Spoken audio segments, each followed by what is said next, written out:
handcuffs were cold. That was the first thing I registered. The metal clicking around my wrists while the house behind me was still breathing black smoke into the August sky. Officer Braddock had one hand clamped on my arm and the other resting on his radio. 20 feet away, on a patch of scorched lawn, the little girl I had just pulled from a second-floor window lay on a stretcher with an oxygen mask over her face. She was alive. She was crying, and I was the one in custody. "Sir, you need to calm down," Braddock said. I hadn't said a word. I hadn't moved. I was standing completely still, watching the smoke coil upward, thinking, this is what it comes down to. Not the fire. The fence I climbed to get to it. But to understand how I ended up in zip ties on a burning lawn, while the man who lived there stood in his driveway looking satisfied. You have to go back 3 weeks. Back to the morning when everything was still quiet. Back to when I thought my biggest problem was a drafty kitchen window. My name is Marcus Webb. 34 years old, 11 years on the job, ladder certified, fully trained. And as of the morning of August 14th, the man being processed for trespassing on a property I had entered to save a child's life.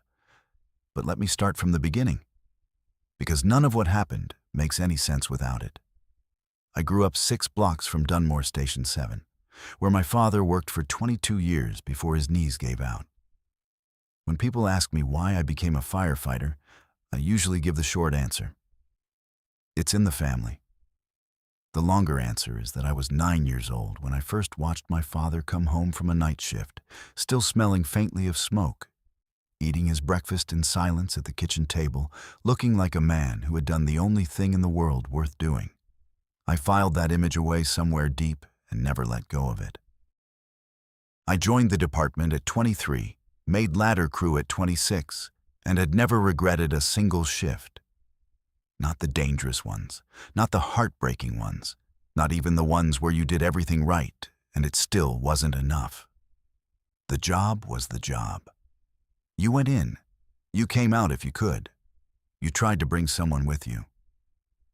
I lived in a rented 2-story on Caldwell Street. Narrow, with a decent porch and a kitchen draft I kept meaning to fix. My neighbor to the left was Mrs. Kowalczyk, a Polish woman in her late 70s who grew tomatoes in every container she owned and left jars of homemade broth outside my door when she thought I looked tired. She had told me once, very seriously, that I reminded her of her son, who lived in Arizona and only called on birthdays. I made a point of calling her on hers. To my right, the Hale family, Greg, Dana, and their daughter Sophie. They had moved in the previous October. Greg worked in insurance, Dana in real estate, and they were the kind of neighbors who are polite in the way that costs nothing. A nod from the driveway, a wave through a car window, one brief moment when Dana knocked asking about jumper cables. I lent them. She returned them in a grocery bag with a handwritten thank you note and a formality that made the whole exchange feel like a transaction between strangers. Which, I suppose it was. Sophie was different. She was 6 years old, gap-toothed and red-haired, and she had not inherited her parents' talent for keeping people at a comfortable distance. She had spoken to me 4 times in the past month. Once to report that her cat had died, and she was very, very sad about it. Once to ask whether firefighters were allowed to keep frogs. Once to show me a drawing of a fire truck with a smiling face. And most recently, just 3 days before the fire, to inform me that she had learned to spell her full name, Sophie Margaret Hale, and would I like to hear it? I told her I would. She spelled it carefully, letter by letter, beaming with the precise pride of a child who has conquered something enormous. I was thinking about that morning, about Sophie and her careful spelling, when I sat down with my coffee on August 14th, rest day after a 48-hour shift. The light through the kitchen window was flat and thick the way August light gets when the heat has been building for weeks and the whole world feels slightly overripe. My boots were by the door, my phone on the table, my weather stripping still on the counter, where it had been silently judging me for 2 weeks. I called my mother back about Sunday dinner, refilled my coffee, sat in the quiet and let myself be still, which is something you learn to appreciate when your job is noise and urgency and the keyed-up exhaustion of nights spent waiting for alarms. Everything was ordinary. The kitchen smelled like coffee and dish soap and last night's leftover pasta. Somewhere outside, a sprinkler was running. A lawnmower hummed in the middle distance, the unhurried sound of a neighborhood going about its summer morning. I was under the kitchen sink with a flashlight and the weather stripping, finally, when I smelled it. Not strongly. Just a thread, metallic, dry, the specific scent that old smoke leaves in fabric after it's been washed once, but not quite enough. I went still in the way you learn to go still when your body is flagging something before your brain has caught up. I straightened up, stood in the middle of my kitchen, and turned to face the back door. I opened it. The smoke was coming from the Hale house, not pouring, threading. A thin, dark line rising from the second-floor window on the east side, the one facing their backyard. The window was closed. That small detail landed in my chest like a stone. A closed window with smoke threading out of it meant the smoke had pressure behind it. It meant the house was sealed. It meant the fire was feeding on interior oxygen and had already passed the stage where you think maybe it's just something on the stove.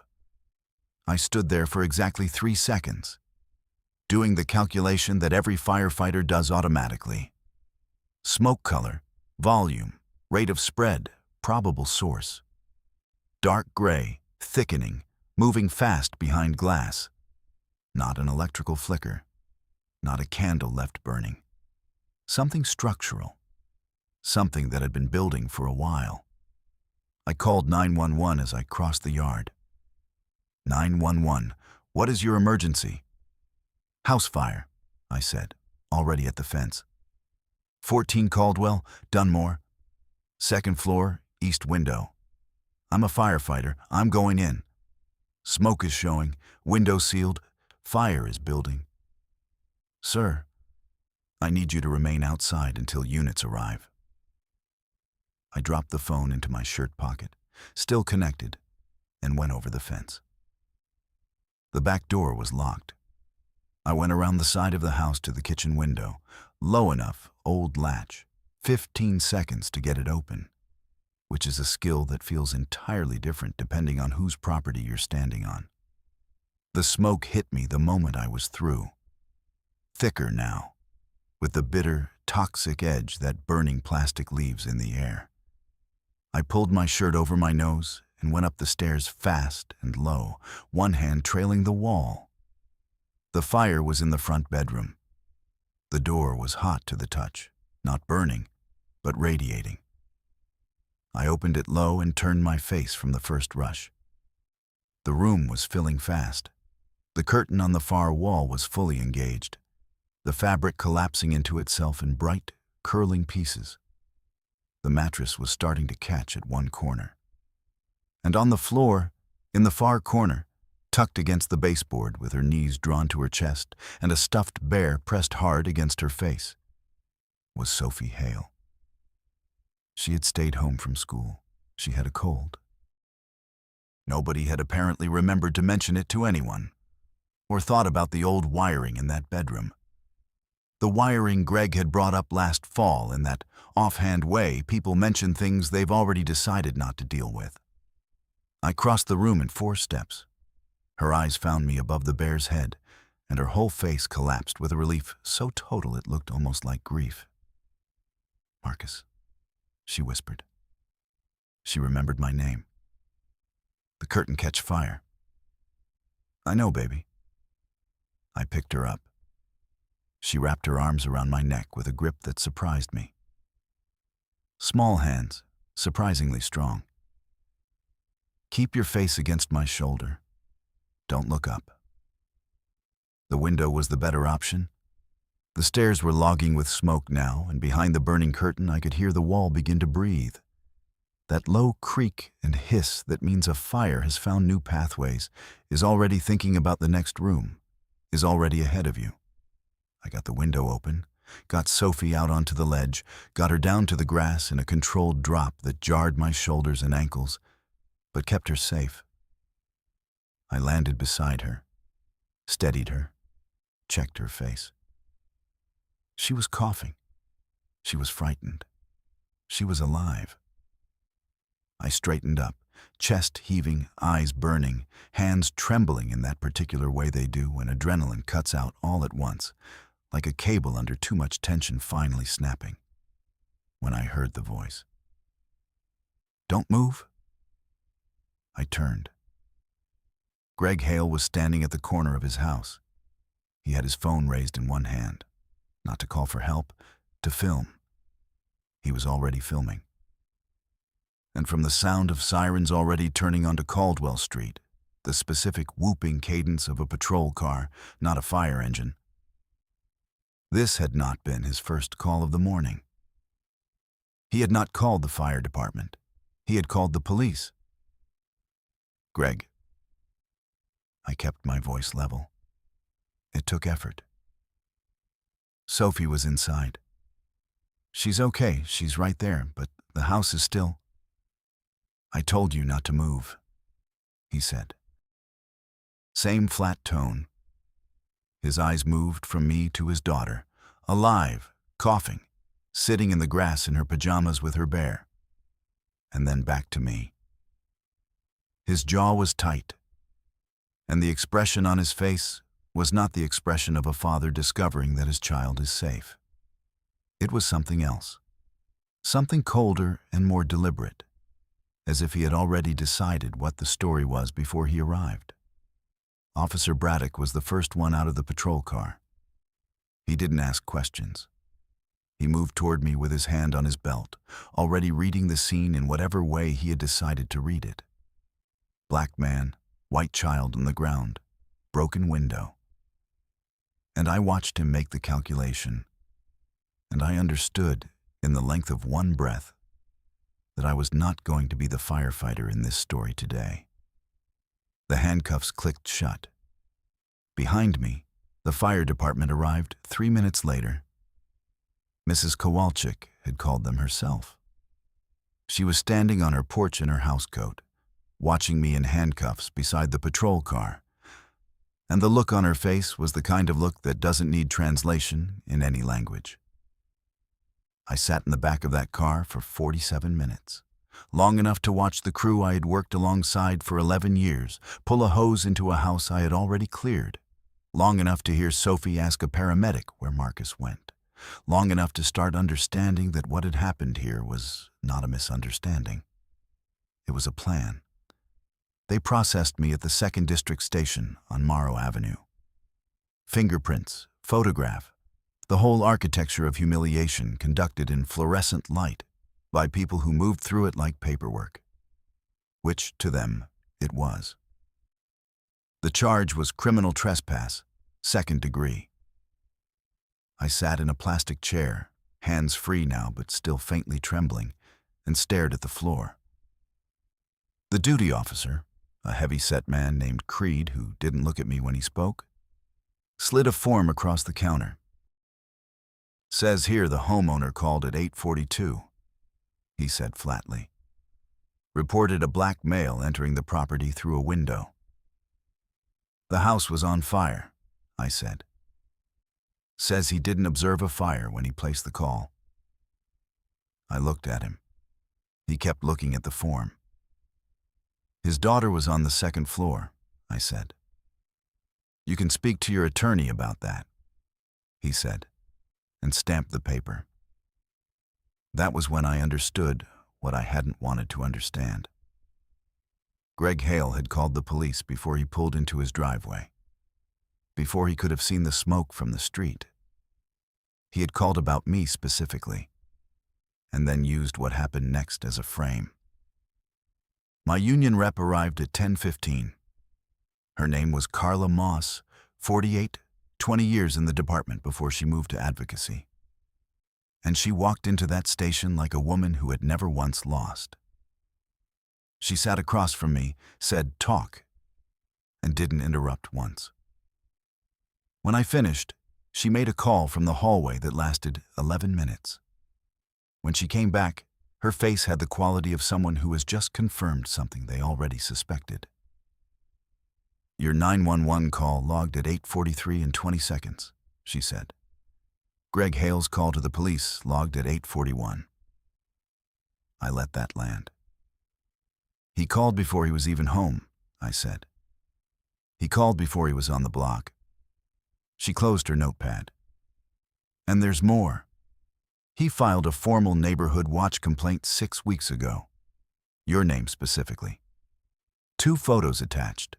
One of you checking your mail, one of you talking to Sophie in your own driveway." My hands went very still on the table. "He's been building a narrative," Carla said quietly. This was the ending he was writing toward. I didn't sleep that night. I sat at my kitchen table with the under-cabinet light on, going through everything. The 911 recording, the complaint, the call log on my returned phone. But the detail I kept returning to was something Carla had mentioned in passing.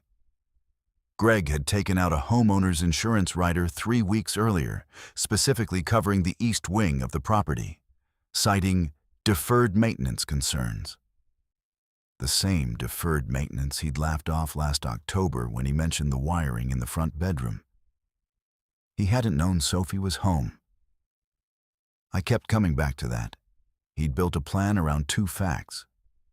I was on arrest day, and I was the kind of person who would go over a fence without thinking twice. The third fact, the one he hadn't accounted for, was his daughter. I called my father at 5:30 in the morning. He answered on the second ring. "Tell me," he said, hearing something in my voice that didn't need naming. I told him everything. When I finished, there was a long silence. The kind that means someone is choosing between several true things to say. "You saved that little girl," he said finally. "Yeah. Then the rest is paperwork. And paperwork you can fight." I looked at my reflection in the dark kitchen window. Something was gone from my face. Some softness, some willingness to give the world the benefit of the doubt. In its place was something quieter, harder, and more honest. By the end of the following week, the fire marshal's report confirmed electrical failure in the front bedroom. The same wiring Greg had been notified about in writing by the city inspection office 14 months earlier. His insurance rider came under immediate review. And Sophie, interviewed as part of standard child welfare follow-up, told the caseworker she had been home alone since her parents left, had tried to call her mother when the curtain caught fire, and her mother had not picked up. I met Greg for the last time in the parking lot of the municipal building in September. He looked thinner. The confident solidity he'd always carried was gone, replaced by the watchful posture of a man who has realized the room has stopped being friendly. We came out of the building at the same time and stood 3 feet apart on the front steps. "Marcus," he said, with a performance of casualness that cost him visibly. I just looked at him, not with anger. The anger had burned down to something cooler and more complete. "Your daughter asked about me," I said. "She's fine. No thanks to the wiring you were told to fix 14 months ago. No thanks to leaving a 6-year-old home alone. And no thanks to the fact that when your house was on fire, the first number you dialed was the police." I paused. "You built this very carefully, Greg. It collapsed anyway, because you forgot she was home." He said nothing. I turned and walked to my car. Behind me, silence. just the sound of a man standing on steps with nothing left to say. The charge was dismissed in October. The insurance claim was denied. Dana filed for separation in November. I was back on shift by September 15th, and on my first morning back, my gear had been cleaned and hung in my locker with the kind of precision that means, "We know, and we're glad you're here." My captain, Dillard, 30 years on the job, 0 visible emotions, stopped beside me during morning check without looking up from his clipboard. "Heard you made a grab in August?" "Yes, sir." "Good. Don't do it without gear again." "No, sir." It was enough. 3 days before Sophie's 7th birthday in December, I found a crayon drawing pushed through my mail slot. A house, a fire truck with a smiling face, and beside the truck, 2 figures, one small and red-haired, one tall with a firefighter's helmet, standing together in green crayon grass. At the bottom, in careful letters, SOPHIE, MARGARETHALE.